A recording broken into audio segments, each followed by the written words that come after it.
Once upon a time, in the rugged and wild American West, a young man named John lived with his family. He had a loving mother and father, and his brother and he were inseparable. Despite the harsh conditions of their frontier life, they were content and contented.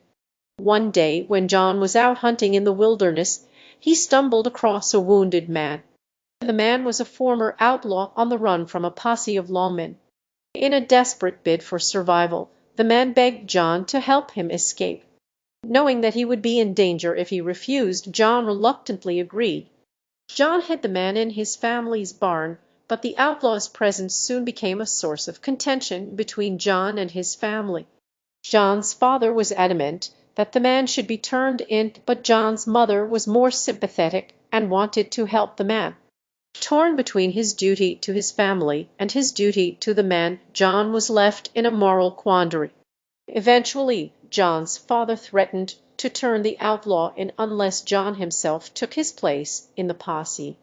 John had no choice but to do so, and as he rode away on his horse, his mother watched on with tears in her eyes.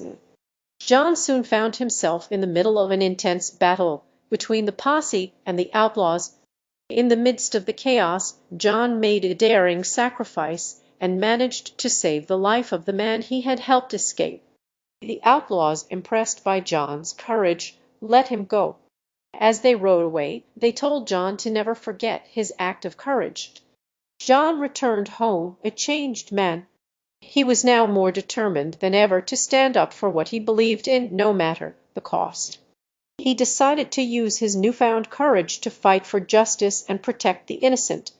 John's story is now a legend of the American West, a reminder of the power of sacrifice and the importance of standing up for what is right.